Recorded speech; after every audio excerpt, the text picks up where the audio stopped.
안녕하세요. 국제무역, 말만 들어도 좀 복잡하게 느껴지시죠? 하지만 그 핵심 원리는 생각보다 아주 간단합니다. 오늘 저와 함께 그 비밀을 한번 파헤쳐 보시죠.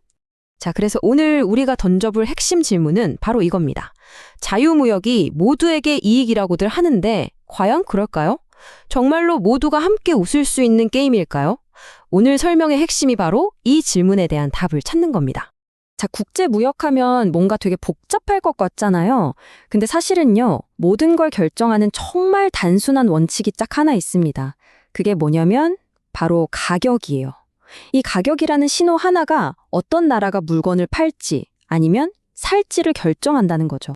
자, 이걸 이해하려면 먼저 두 가지 가격을 알아야 하는데요. 첫 번째가 바로 국내 가격입니다. 이건 말 그대로 만약 우리나라가 다른 나라랑 아무 교류도 안 하고 우리끼리만 산다고 쳤을 때 그때의 물건값이에요. 모든 이야기는 바로 여기서부터, 이 기준점에서부터 시작하는 겁니다. 그리고 두 번째는 뭐겠어요? 바로 국제가격이죠. 이건 세계 시장에서 거래되는 가격, 그러니까 글로벌 스탠다드 가격이라고 보시면 됩니다. 무역을 한다면 바로 이 가격을 기준으로 삼게 되는 거죠. 자, 그럼 이 두 가격을 알았으니 결과는 정말 간단해집니다. 이 슬라이드 한번 보세요. 만약에 우리나라에서 만드는 물건값이 세계 시장 가격보다 싸다. 그럼 어떻게 할까요? 당연히 만들어서 팔겠죠. 이게 바로 수출입니다. 반대로 우리나라에서 만드는 것보다 밖에서 사오는 게 더 싸면? 그럼 당연히 사와야죠. 이게 바로 수입이고요. 진짜 간단하지 않나요? 전 세계 무역이 바로 이 단순한 원리로 돌아가는 겁니다. 좋아요. 원리는 알겠는데, 그래서 이게 실제로 우리한테 어떤 영향을 미칠까요? 지금부터 구체적인 사례를 보면서 무역이 시작됐을 때 누가 웃고 누가 우는지 그 승자와 패자를 한번 따져보겠습니다. 자, 먼저 콩을 수출하는 나라를 예로 들어 볼게요. 이 표가 좀 복잡해 보일 수 있는데 저만 따라오시면 됩니다. 핵심은 이거예요. 우리나라 콩이 싸서 수출을 시작하면 국내 콩 가격도 비싼 국제 가격에 맞춰서 오르겠죠. 그럼 국내 소비자 입장에선 어때요? 당연히 손해죠. 예전보다 비싸게 사 먹어야 하니까요. 그게 바로 표에서 소비자 잉여가 비만큼 줄었다는 뜻입니다. 자, 그런데 콩을 파는 농부들 입장은 완전히 다릅니다. 더 비싼 값에, 그것도 전 세계를 상대로 팔 수 있게 되니까 이익이 엄청나게 늘어나요.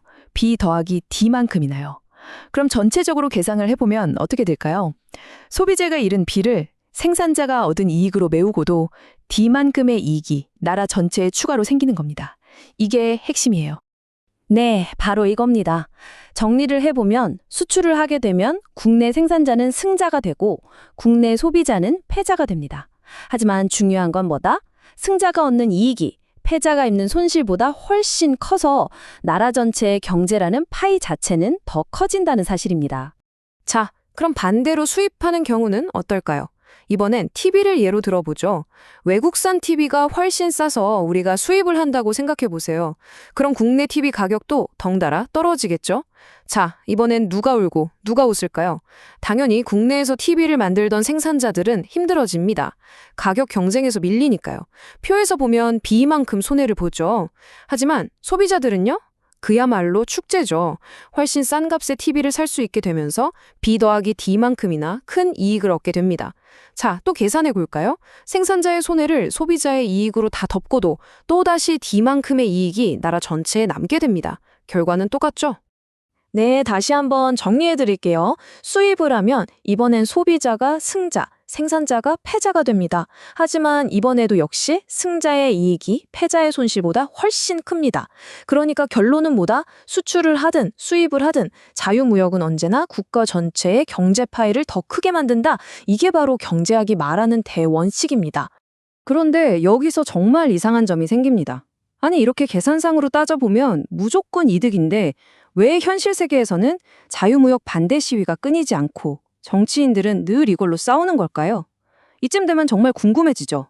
분명 경제적으로는 이득인데 왜 이렇게 논란이 많은 걸까? 지금부터는 이 경제 이론과 정치 현실 사이의 엄청난 간극에 대해 이야기해 보겠습니다.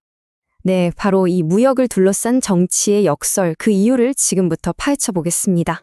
그 이유를 설명하는 정말 기가 막힌 문장이 있습니다. 바로 이건데요. 손실은 종종 소수의 집단에 매우 집중되는 반면 이익은 다수의 사람들에게 얇게 퍼져나간다. 바로 이 문장 안에 자유무역을 둘러싼 모든 정치적 딜레마가 담겨 있다고 해도 과언이 아닙니다. 이게 무슨 말이냐면요. 아주 쉽게 말해서 이런 겁니다. 수입 때문에 내 평생 직장을 잃은 사람에게 그 손실은 그냥 인생 전체가 걸린 문제입니다. 정말 절박하죠? 하지만 수입된 TV 덕분에 우리가 1년 동안 뭐 한 몇만 원 아꼈다고 칩시다. 물론 좋긴 하지만 그게 우리 인생을 바꾸진 않잖아요? 거의 체감도 안 되죠. 자, 그럼 여기서 질문. 누가 더 크게, 더 절박하게 목소리를 낼까요? 직장을 잃은 소수일까요? 아니면 몇만 원 아낀 다수일까요? 답은 너무나 명확하죠. 바로 그렇기 때문에 그 절박한 소수의 목소리가 정치에서는 훨씬 크게 들리는 겁니다. 그래서 정부는 국내 산업을 보호해야 한다는 명분 아래 가장 손쉬운 방법인 관세라는 장벽을 치게 되죠. 자, 그럼 이 관세라는 게 과연 효과가 있을까요? 그리고 그 진짜 비용은 과연 누가 치르게 되는 걸까요? 한번 자세히 들여다보시죠. 관세 많이 들어보셨죠? 아주 간단해요. 그냥 수입하는 물건에 붙이는 세금입니다. 목적은 딱 하나, 외국 물건 가격을 인위적으로 비싸게 만들어서 우리 국내 생산자들이 좀 숨 쉴 틈을 만들어주자는 거죠. 자, 정부가 관세를 딱 때리면 어떤 일이 벌어질까요? 한번 순서대로 보죠. 첫째, 당연히 수입품 가격이 오르겠죠. 둘째, 덕분에 국내 생산자들도 가격을 올릴 수 있게 되고 생산도 늘립니다. 셋째, 소비자들은 비싸니까 물건을 덜 사게 되겠죠. 넷째, 자연스럽게 수입량이 줄어들고요. 마지막으로 정부는 관세로 세금을 거두니까 재정이 늘어납니다. 어때요? 국내 생산자도 좋고 정부도 좋고 여기까지 들으면 되게 괜찮은 정책 같죠? 하지만 세상에 공짜 점심은 없죠. 이 이야기에는 우리가 보지 못한 뒷면이 있습니다. 바로 관세가 사회 전체적으로는 순손실을 만들어낸다는 아주 치명적인 부작용입니다. 경제학에서는 이 보이지 않는 비용을 자중손실, 영어로는 데드웨이트 로스라고 부릅니다. 이게 진짜 무서운 건데요. 이 손실은 생산자 주머니로 들어가는 것도 아니고 정부 세금으로 잡히는 것도 아니에요. 말 그대로 그냥 공기 중으로 증발해버리는 가치입니다. 왜 이런 손실이 생기냐고요? 관세 때문에 소비자들이 더 싸고 좋은 물건을 살 기회를 잃어버리고 사실은 경쟁력 없는 국내 공장을 억지로 돌리느라 소중한 자원이 낭비되기 때문이죠. 그 누구에게도 이득이 되지 않는 순수한 낭비. 그게 바로 관세의 진짜 비용입니다. 자, 그럼에도 불구하고 여전히 많은 사람들이 보호무역을 주장합니다. 그럴 때마다 단골처럼 등장하는 주장들이 있는데요. 마지막으로 이 주장들을 하나씩 살펴보면서 과연 얼마나 타당한지 한번 따져보겠습니다. 보통 이런 레퍼토리들이죠. 첫째, 일자리를 지켜야 한다. 이게 가장 강력하고요. 둘째, 국방의 중요한 산업은 수입에 의존할 수 없다는 국가 안보 주장. 셋째, 이제 막 시작하는 유치 산업은 클 때까지 보호해줘야 한다는 주장. 넷째, 쟤네는 보조금 받으면서 불공정 경쟁을 한다는 주장. 그리고 마지막으로 다른 나라 압박용 협상카드로 관세를 써야 한다는 주장까지. 정말 들어보면 하나하나 다 그럴듯하게 들립니다. 이 중에서 단연코 가장 강력하고 또 가장 많은 사람들의 마음을 움직이는 주장은 바로 이 일자리 문제입니다. 외국 물건이 들어와서 우리 아빠, 우리 엄마 일자리가 사라진다. 이건 정말 강력한 메시지죠. 자, 그런데 정말 그럴까요? 여기 데이터를 한번 같이 보시죠. 이 그래프는 지난 수십 년간 미국의 수입액과 실업률을 보여주는데요. 파란 막대기, 즉 수입량은 시간이 갈수록 엄청나게 늘어나는 게 보이죠. 그런데 빨간 선, 실업률은 어떻습니까? 오르락내리락은 하지만 전체적으로 올라가는 추세는 전혀 없어요. 만약 수입이 일자리를 없애는 주범이라면 수입이 늘어날수록 실업률도 같이 올라가야 하잖아요. 그런데 데이터는 전혀 다른 이야기를 하고 있는 겁니다. 그럼 사라진 일자리는 다 어디로 간 걸까요? 경제학자들의 대답은 이겁니다.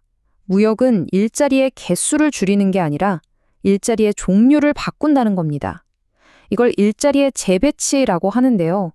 예를 들어 경쟁력 없는 TV 공장 일자리는 줄어들 수 있죠. 하지만 그 대신 우리가 세계 최고인 반도체나 자동차 산업에서 새로운 일자리가 더 많이 생겨난다는 거예요. 물론 TV 공장에서 일하던 분이 갑자기 반도체 공장에서 일하기는 어렵겠죠? 바로 그 과정에서 발생하는 고통이 진짜 문제이긴 합니다. 그래서 결국 우리는 이 질문 앞에 서게 됩니다. 자유무역이 나라 전체를 부유하게 만드는 건 알겠어요. 하지만 그 과정에서 분명히 피해를 보고 고통받는 사람들이 생겨납니다. 이럴 때 우리는, 사회는 어떤 결정을 내려야 할까요? 전체의 이익을 위해 소수의 희생은 어쩔 수 없다고 해야 할까요? 아니면 이익을 본 사람들이 손해를 본 사람들을 적극적으로 도와야 할까요? 이건 더 이상 단순한 경제학 문제가 아닙니다. 우리가 함께 살아가는 공동체로서 어떤 가치를 더 중요하게 생각할 것인지에 대한 우리 모두에게 던져진 질문이라고 할 수 있겠습니다.